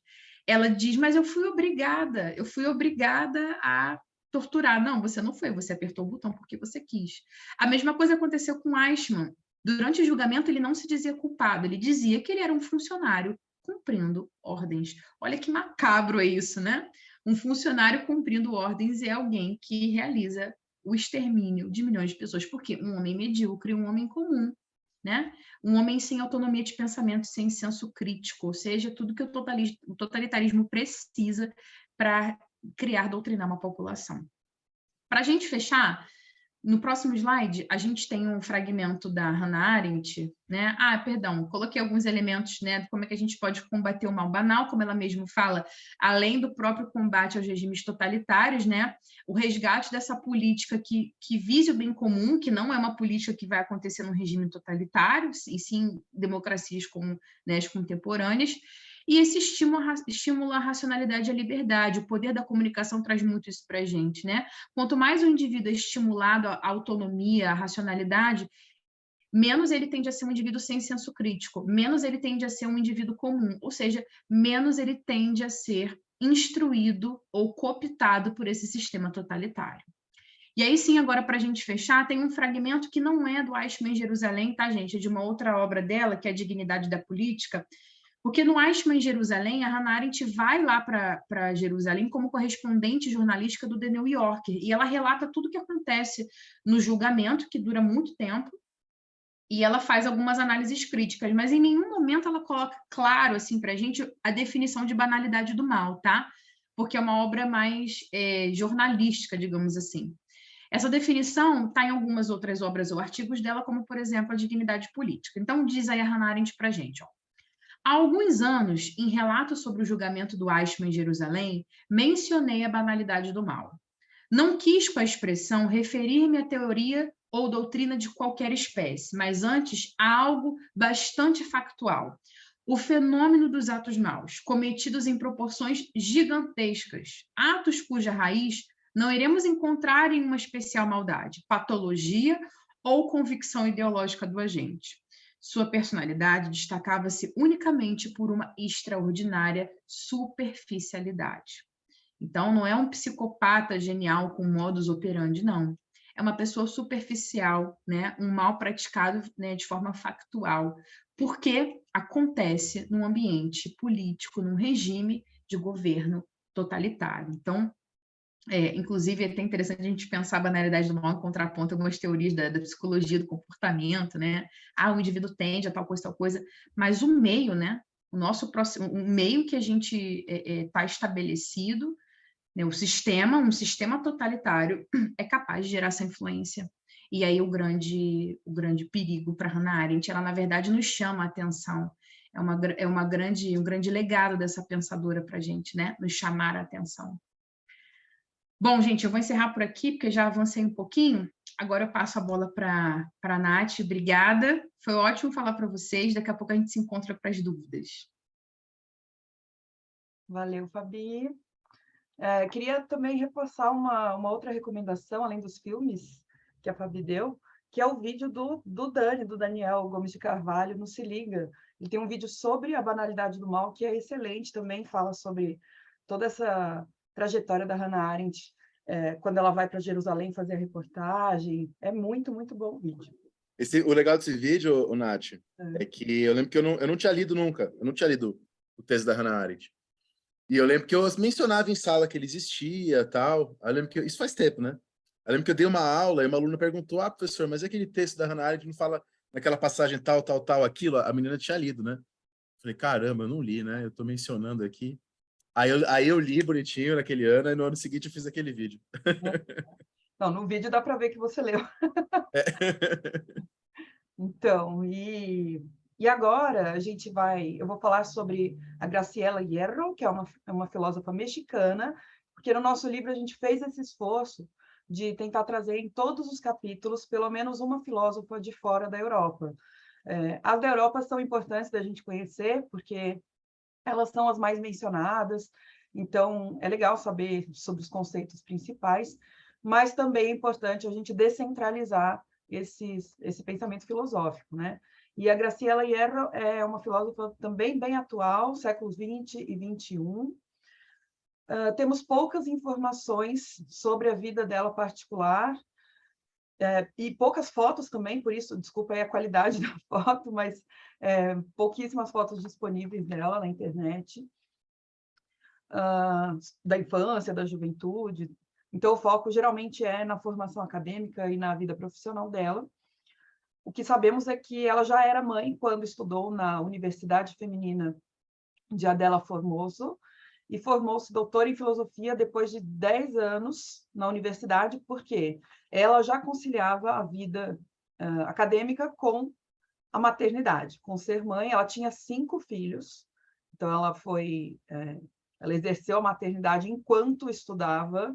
Quem é mãe sabe o quanto isso é difícil, puxado. Imagina no século XX.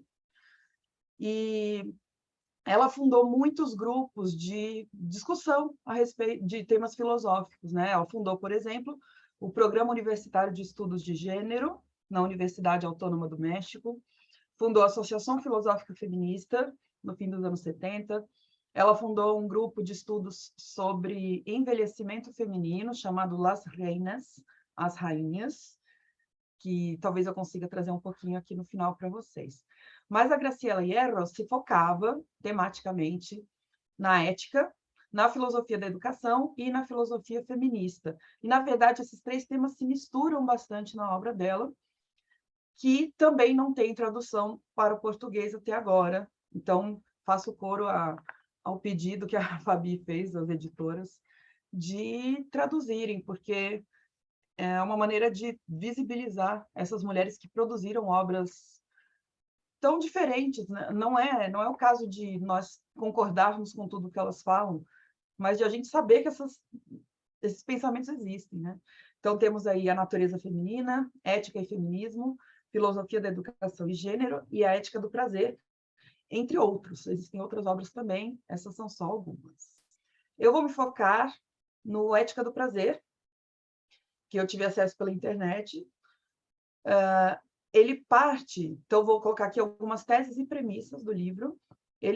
Ela parte da análise de alguns modos pelos quais as sociedades patriarcais, que são as nossas, né, tratou ou trata as mulheres. Então, ela começa uma análise de como é que existe uma diferença de tratamento entre homens e mulheres, na grande maioria, em todas as sociedades patriarcais. Além disso, uma premissa dela vem do Michel Foucault. Ela diz lá na introdução do livro que ela começou a ler o Foucault, História da Sexualidade, e atentou para o que o Foucault estava dizendo, dessa intrincada relação entre poder, saber e sexualidade, mas ela percebeu que ele não fez um recorte feminista, essa é a palavra que ela usa. Ele não tem um olhar exclusivo ou específico para as mulheres, e é isso que ela propõe. Ela percebe que, por exemplo, numa sociedade em que a sexualidade masculina heteronormativa é o considerado normal, para usar a palavra norma de novo, o poder e o saber também estão ligados a isso.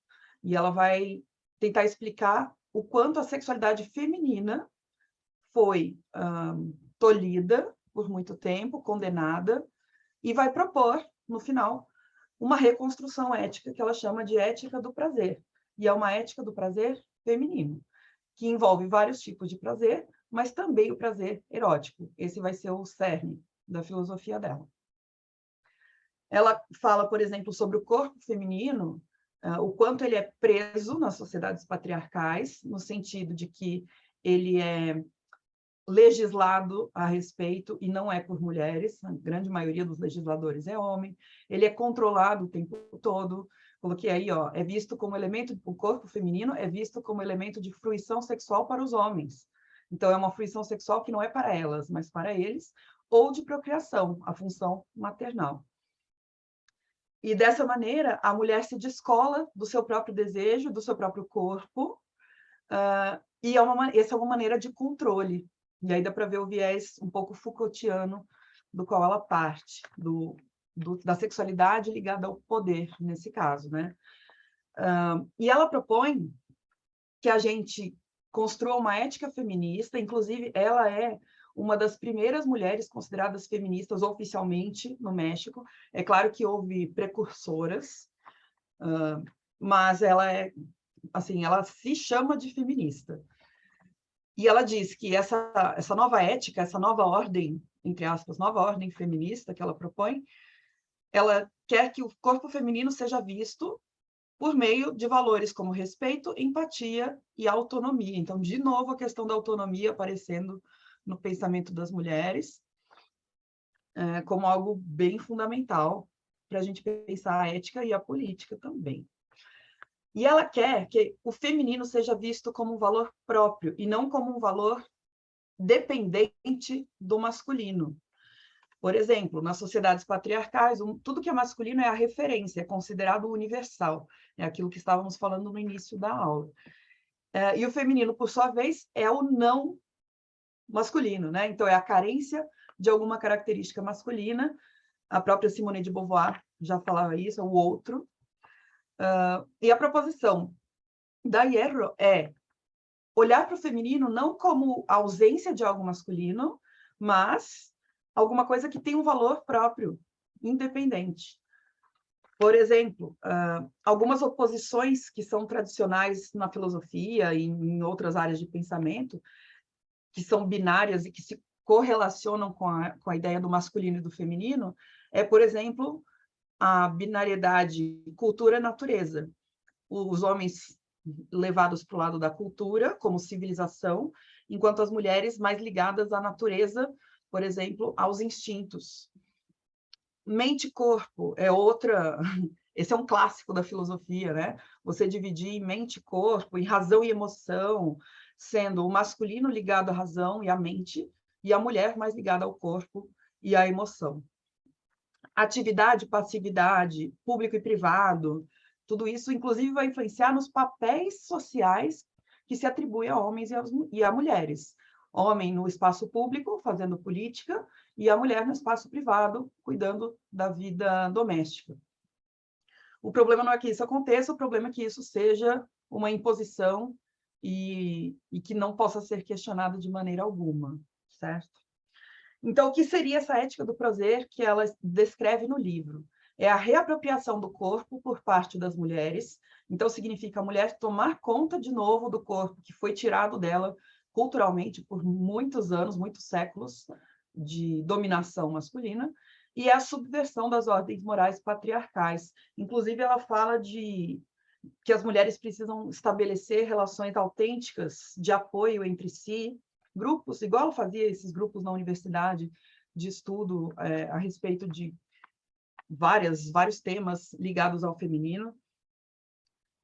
A recuperação da palavra feminina. Então, ela diz, por exemplo, que muitas vezes você vai encontrar os raciocínios filosóficos das mulheres não em teses, não em ensaios formais, mas sim em diários, em formatos que parecem muito mais domésticos mesmo, né? Que parecem muito mais privados do que públicos, porque, de fato, foram escritos que não foram feitos para publicar, esse não era considerado o lugar da mulher por muito tempo. Memórias, biografias, esses cadernos de contar a vida, ela chama assim, os cadernos de contar a vida. E isso, esses documentos são muito importantes, porque eles mostram a necessidade de satisfazer a expressão, né? A expressão de experiências, a expressão de desejos, de saberes, de memórias, que muitas vezes um ambiente puramente doméstico não proporciona que sejam compartilhados. Além disso, ela fala sobre a liberação do prazer feminino como condição necessária para a construção de uma nova ética, porque é através desse prazer feminino que as mulheres se constituirão como seres independentes, de fato, autônomos. Ela fala do ressurgimento das mulheres como seres humanos que tiveram negados seus interesses, possibilidades, necessidades, desejos e inclinações, de uma forma geral, por muito tempo. Outras características da ética do prazer são o direito de experimentar a própria sexualidade e alcançar o prazer sexual, ter liberdade de decisão sobre quem quer ser e o que quer fazer. Então, veja que ela parte de alguns conceitos que são direito, a liberdade, conceitos que são éticos e que também são políticos, né? Priorizar o próprio bem-estar ao dos outros e lutar pela dignidade. Esse terceiro ponto chama muito atenção, priorizar o próprio bem-estar ao dos outros, porque ele pode ser interpretado como uma espécie de egoísmo. Mas, se a gente for pensar, todas as funções de cuidado nas nossas sociedades, ou pelo menos a grande maioria, é delegada a mulheres. Inclusive, profissões ligadas ao cuidado são tradicionalmente mais femininas, ocupadas por mais mulheres, né? Então, ela está dizendo que a mulher precisa entender que é importante ela pensar no bem-estar próprio primeiro, não exclusivamente, mas primeiro no próprio bem-estar para poder cuidar dos outros, se for necessário. O que não significa que os homens também não devam cuidar dos outros, né? E aí uma frase do livro, A Ética do Prazer, ela diz, também é uma tradução livre, tá? A ética feminista do prazer individual é uma ética autônoma, de escolha pessoal, que favorece o individualismo tradicionalmente alheio às mulheres, dedicadas sempre aos demais. Então, aqui ela reforça essa noção de criar uma pessoa que seja autônoma, sendo ela homem ou mulher. E claro que ela está direcionando a fala dela às mulheres. Outro trecho. A finalidade da ética do prazer é propor o exercício da autonomia moral, e aí moral e ética se conversando como sinônimos, autonomia moral para descobrir e realizar o próprio estilo de vida, origem e conteúdo da vida boa. Essa eticidade se alcança idealmente na maturidade de nossa experiência, uma vez que já teremos percorrido os ciclos de vida que nos terão permitido alcançá-la. Então, ela coloca a maturidade, a idade e as experiências pelas quais a pessoa passou como um ponto crucial de desenvolvimento da própria autonomia. No momento de minha vida em que escrevo, ocupo todos os níveis possíveis de parentesco. Sou filha, mãe e avó. E aqui é o gancho para falar sobre o estudo dela sobre o envelhecimento feminino, que não foi muito registrado, porque ela fazia nesse grupo de estudos na universidade, o grupo As Rainhas, coletivo As Rainhas, mas que só permitia mulheres com mais de 60 anos que entrassem no grupo, e elas pensavam sobre a morte, sobre o envelhecimento, que eu acho que é super atual esse raciocínio, embora é claro que a morte e o envelhecimento sempre tenha sido uma preocupação filosófica, assim, desde sempre, né? O ser humano se define por ser racional e por ser mortal e por ter consciência da própria mortalidade, o que gera muita angústia. Mas ela coloca, de novo, o recorte feminino aí. Por quê? Se são as mulheres que cuidam dos outros, quem cuida das mulheres quando elas estão envelhecendo? Quando o corpo delas começa a não ter tanto vigor quanto antes para cuidar dos outros, e ela tem que cuidar dela mesma, então, né? Essa é uma frase que estava falando sobre o grupo e sobre a Graciela Hierro, não é uma frase dela, tá? Pela primeira vez na história, mulheres mais velhas se articulam e se propõem como sujeitos de sua própria história, como protagonistas e agentes ativas de sua própria maturidade, velhice e morte.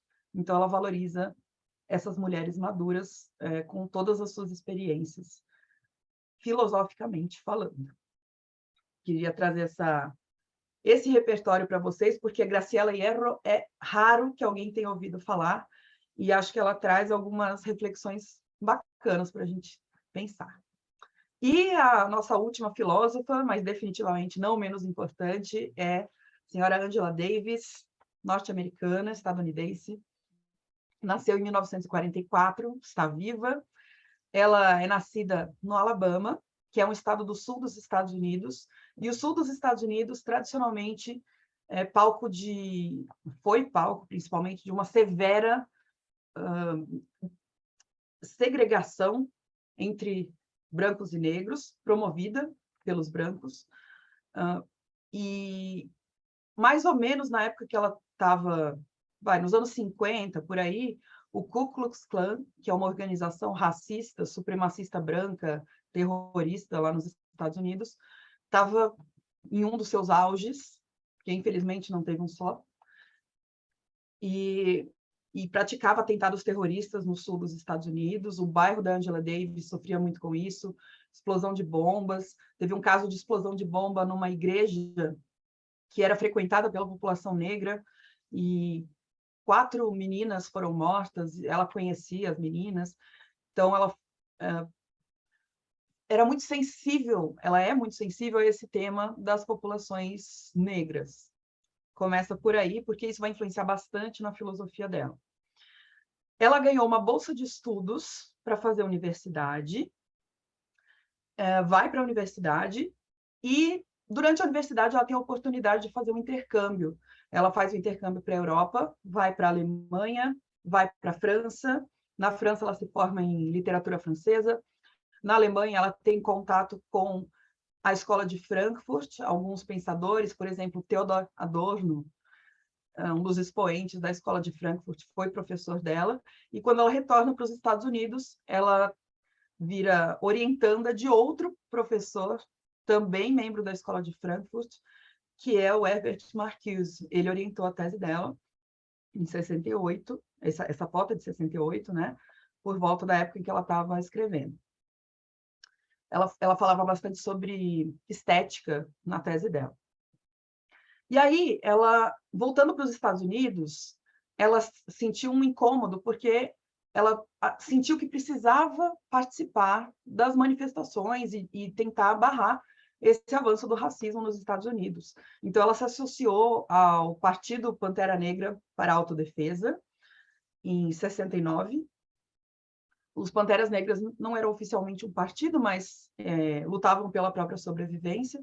Ela se associou a eles e eram vistos como um grupo muito radical. Como não ser radical frente à violência praticada pela Ku Klux Klan, né?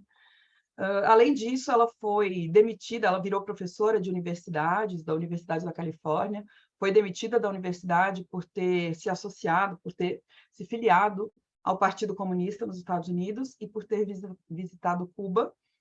Então, ela até hoje se coloca como militante não só do movimento negro, como do comunismo. E ela foi, por algum tempo, uma das criminosas mais procuradas dos Estados Unidos, um top 10, lá nos anos 70, porque ela foi acusada de participação num atentado terrorista, mas depois foi presa, inclusive, injustamente, porque depois de 1 ano e meio ela foi liberada e inocentada. Mas isso foi um espetáculo midiático, a prisão dela, uma prisão política, para os dois lados, tanto para a acusação quanto criou-se um movimento social de libertação de Angela Davis, tinha esse slogan, Free Angela Davis. E ela chegou a se candidatar vice-presidente pelo Partido Comunista nos Estados Unidos, que não é nem um pouco forte, então não obteve uma votação de grande vulto, mas se candidatou. E os principais temas filosóficos dela são a política, a filosofia feminista, a interseccionalidade e a liberdade. A Keila Vila depois vai falar sobre interseccionalidade com vocês. Hoje eu vou dar uma definição breve, mas depois vocês vão se aprofundar um pouco mais, mas aí pelo viés da Bell Hooks. E as principais obras da Angela Davis, tem várias além dessas também, mas são as mais conhecidas, pelo menos, e traduzidas para o Brasil, são o livro Mulheres, Raça e Classe, Mulheres, Cultura e Política, Estarão as Prisões Obsoletas e A Liberdade é uma Luta Constante. E ela tem também uma autobiografia, que ela lançou há alguns anos já, algumas décadas, mas que só recentemente foi traduzida para o Brasil. De onde ela parte filosoficamente para a teoria dela? Os pressupostos dela são dois, principalmente, o marxismo, pelo viés da teoria crítica, da chamada Escola de Frankfurt, e o movimento negro afro-americano. Ela tenta juntar as duas coisas, porque o marxismo ele observa a história através do método materialista, o materialismo dialético.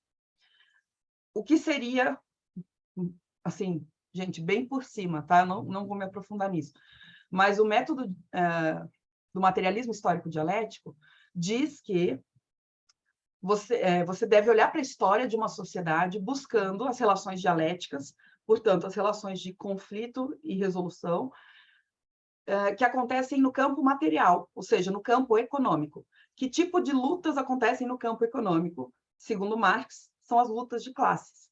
É o fato de que existe uma classe dominante, uma classe proprietária, e uma classe que é dominada e não proprietária.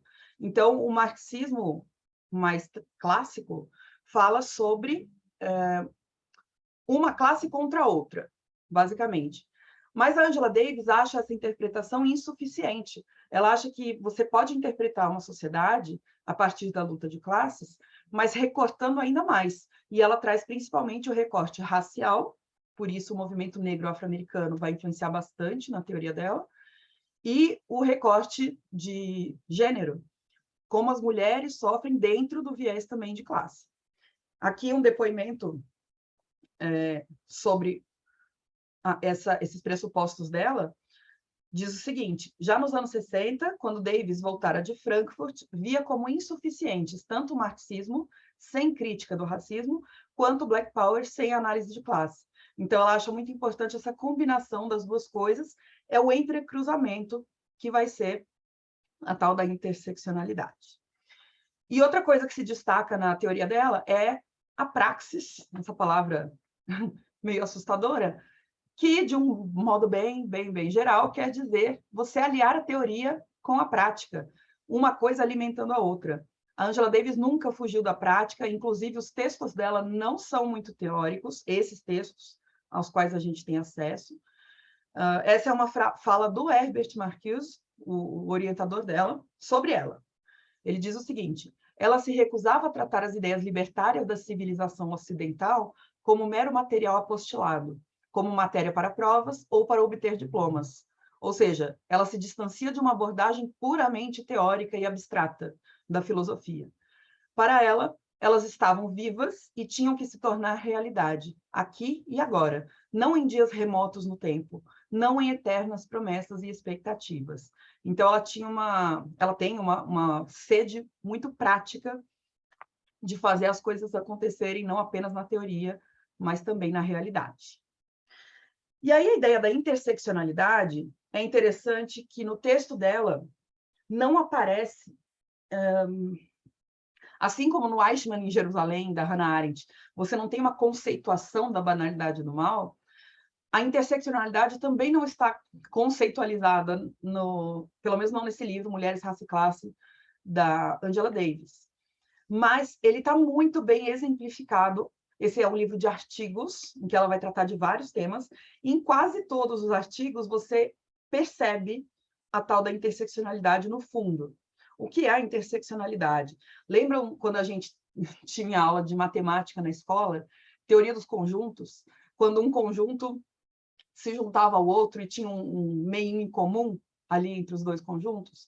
Tinha ainda uma parte que era individual, mas tinha uma parte em comum. Isso é a intersecção de dois conjuntos, né? Então, o que é a interseccionalidade nessa análise social?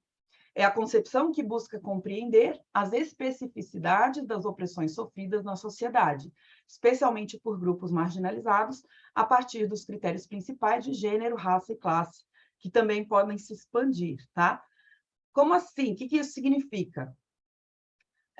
Para Angela Davis e para outras pensadoras e pensadores interseccionais, é importante você olhar, por exemplo, para a luta de classes, ou seja, como é que uma classe enfrenta a realidade e como é que a outra classe enfrenta a realidade, ricos e pobres, para a gente simplificar. Mas perceba que dentro dos ricos e dentro dos pobres, existem múltiplas maneiras de vivenciar a realidade também. Então, entre pessoas pobres, mulheres e homens vivenciam a realidade de maneiras diferentes. Mulheres são oprimidas de maneiras diferentes que homens. Homens, por exemplo, são mais abordados pela polícia. Mulheres, por exemplo, sofrem mais violência sexual e doméstica, para dar um exemplo. E dentro desses critérios, a gente pode recortar ainda mais. Questão de raça.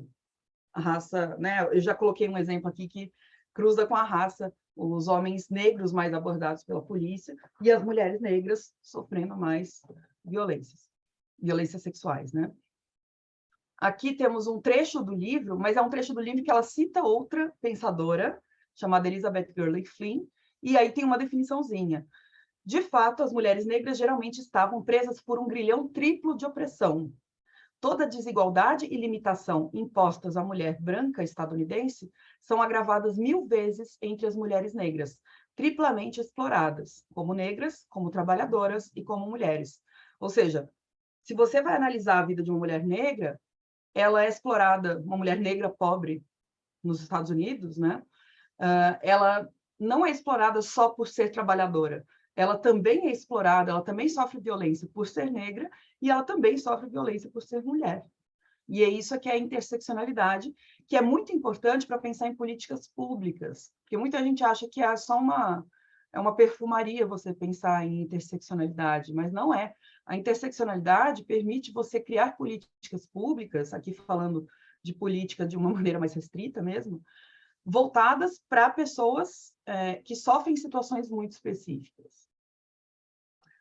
Uma outra... Aqui é um apanhado geral de alguns temas que ela traz no livro. Então, ela faz críticas ao feminismo. Quando a gente fala só o feminismo, dá a impressão de que abarca todas as mulheres. E a Angela Davis traz muitos argumentos no texto dela para dizer que o feminismo, no geral, acaba excluindo mulheres negras, porque ele era feito predominantemente por mulheres brancas durante muito tempo. E isso fazia com que as pautas das mulheres negras fossem basicamente desprezadas. Além disso, ela faz críticas à exclusão de homens negros da luta por direitos. O movimento feminista branco várias vezes acabou dificultando o acesso de homens negros a alguns direitos, como o direito ao voto, lá nos Estados Unidos, em nome dessa opressão de gênero que as mulheres sofriam. Mas elas não estavam observando que os homens negros sofriam uma opressão de raça, basicamente. Então, faz essa crítica também. Ela reflete sobre a hipersexualização dos corpos pretos e da objetificação de mulheres negras. Homens e mulheres negros, então aqui um recorte de raça, sofrem na nossa sociedade porque os seus corpos são vistos como hipersexualizados ou objetos sexuais, e ela constrói toda a argumentação. Ela busca muito esse último ponto, as raízes no processo de escravização. Como ela parte dos Estados Unidos e do sul dos Estados Unidos, como vocês viram, esse é o background dela, ela percebe no processo de escravização a raiz de muitas dessas violências da maneira como elas são praticadas hoje, e a violência sexual é uma delas. E a predominância de mulheres negras em trabalhos domésticos, que podemos fazer um paralelo muito grande com o Brasil. O único cuidado com esse livro é que ele fala da realidade dos Estados Unidos. Então, alguns dos argumentos que ela usa lá não se aplicam diretamente ao Brasil, mas dá para fazer alguns paralelos. Mas é um livro muito interessante. E, para finalizar, tem um livro mais recente dela, chamado Estarão as Prisões Obsoletas, que eu acho que também conversa com o nosso tema de política, porque ela vai argumentar que as prisões devem ser abolidas e não simplesmente reformadas, como muitas vezes se discute. Ela faz parte do movimento antiprisional e ela chegou a estudar esse movimento, até porque ela ficou presa um tempo, como eu disse. Então, qual é o argumento principal dela para propor, pelo menos, uma revisão na questão das prisões? Ela diz o seguinte, que a prisão é considerada um elemento natural e inevitável pela maior parte da sociedade, mas é deliberadamente ignorada e negligenciada em suas condições e eficácia. Ou seja, é como se todo mundo visse a prisão como algo normal, é isso, ela tem que existir, não dá para conceber um mundo sem as prisões, senão como é que você ia punir as pessoas que ferem a lei? Mas, ao mesmo tempo, a gente evita pensar nas condições dessas prisões, ou seja, bom, aqui no Brasil a gente pode falar da superlotação, do espalhamento de doenças, de muitas outras coisas, e na eficácia, o quanto essas prisões, de fato, colaboram para que as pessoas saiam do crime, parem de infringir as leis. E a gente sabe que pouquíssimo nesse caso. E a análise interseccional que ela faz é mostrar que as prisões servem muito como um depósito de pessoas específicas. Pessoas lá nos Estados Unidos que são negras e que são latinas e que são indígenas, são muito mais presas proporcionalmente do que pessoas brancas. Ela mostra lá um monte de dados. E o que é isso de prisão como ideologia? Essa palavra ideologia que coloquei em destaque. Ideologia é um conceito também marxista, e aqui também super simplificação, mas só para a gente entender.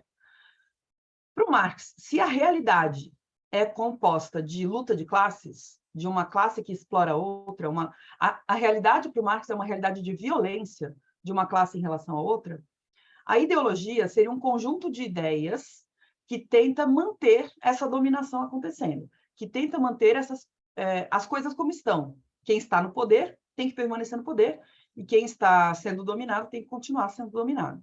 Então, a ideologia é um conjunto de ideias que ajuda esse sistema a se manter como é.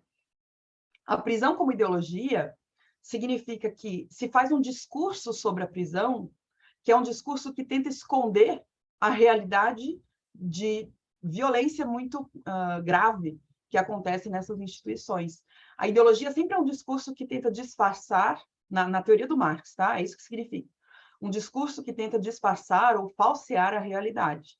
E ela enxerga a prisão como isso, como se as pessoas vissem a prisão como algo natural e inquestionável. Ela sempre existiu e é assim mesmo. E por isso não existe, a gente não concebe o mundo sem a prisão. Assim como o capitalismo, né? Ela é anticapitalista, então ela fala, a gente nunca viu o mundo sem capitalismo, então a gente acha que ele é natural, mas isso é uma ideologia.